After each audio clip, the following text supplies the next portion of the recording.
Saudaraku, tolong dengarkan sebentar ceritaku. Ini adalah cerita tentang tanah terberkati. Tanah dengan daratan yang menghampar indahnya. Tanah dengan batasan lautnya yang mengharu biru.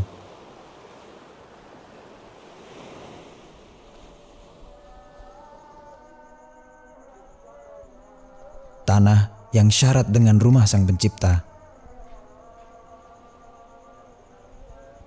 Sebuah pulau dengan 1000 masjidnya.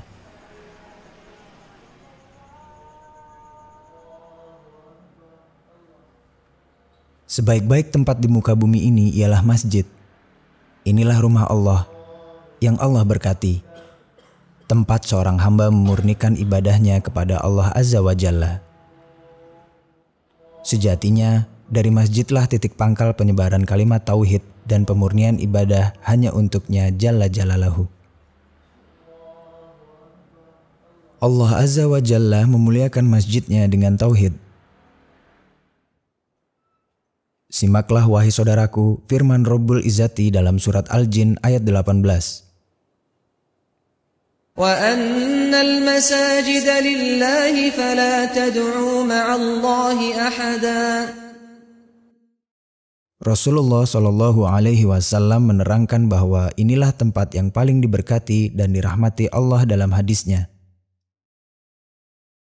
Tempat yang paling dicintai oleh Allah dalam suatu negeri adalah masjid-masjidnya, dan tempat yang paling Allah benci adalah pasar-pasarnya. Hadis riwayat Muslim.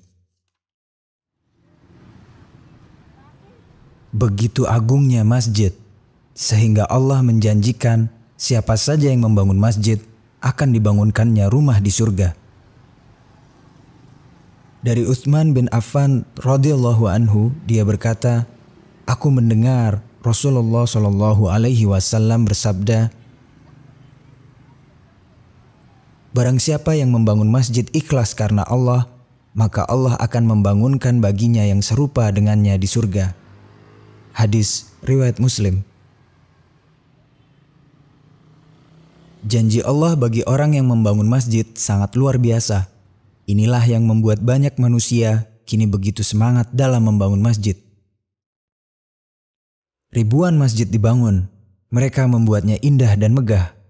Berharap pahala Allah bagi orang-orang yang telah membangun dan memakmurkan masjid.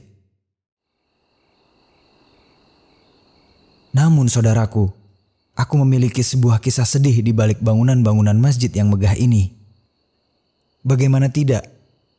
Masjid yang megah dan indah hanya diisi sedikit jamaah saat sholat berjamaah. Kemanakah gerangan kaum muslimin? Inilah yang aku lihat di tanah ini, di pulau ini. Semangat dalam membangun masjid sungguh luar biasa. Namun aku tak melihat semangat yang sama dalam memakmurkannya. Karena sejatinya, memakmurkan masjid seperti yang diperintahkan Allah Azza wa Jalla melalui Rasulnya Shallallahu Alaihi Wasallam adalah mengisinya dengan ibadah. Sholat berjamaah, tilawah Al-Quran, dan zikir yang syariatnya telah Rasulullah ajarkan, serta mengadakan berbagai kajian ilmu agama. Inilah hakikat dari memakmurkan masjid. Wahai saudaraku, sungguh aku rindu melihat kita bersama-sama memakmurkan rumah-rumah Allah. Ketahuilah saudaraku, bahwa sholat berjamaah di masjid itu hukumnya wajib bagi laki-laki.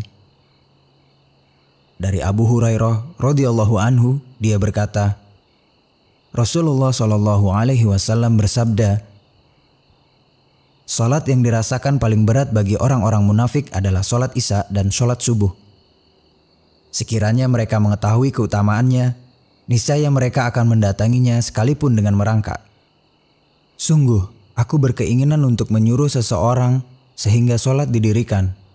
Kemudian kusuruh seseorang mengimami manusia, lalu aku bersama beberapa orang membawa kayu bakar mendatangi suatu kaum yang tidak menghadiri sholat. lantas aku bakar rumah-rumah mereka. Hadis riwayat Al-Bukhari dan Muslim.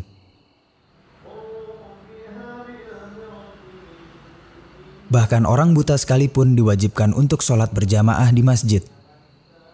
Dari Abu Hurairah radhiyallahu anhu, dia berkata, seorang buta pernah menemui Nabi SAW dan berujar, "Wahai Rasulullah, saya tidak memiliki seseorang yang akan menuntunku ke masjid."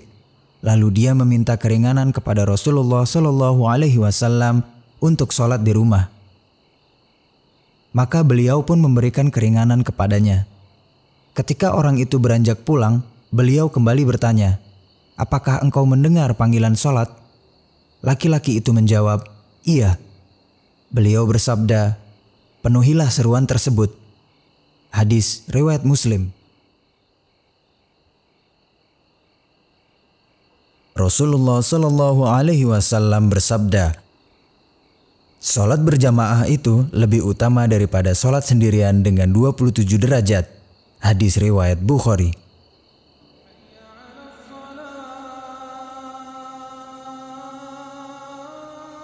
Begitulah yang kurasakan di sebuah pulau nan indah, di negeri yang Allah ciptakan ini. Aku berharap bisa melepas rindu ini, bersama-sama memakmurkan rumah-rumah Allah sesuai dengan tuntunan Nabi Yuna Muhammad SAW. Mari saudaraku, bersama kita songsong kemenangan ini.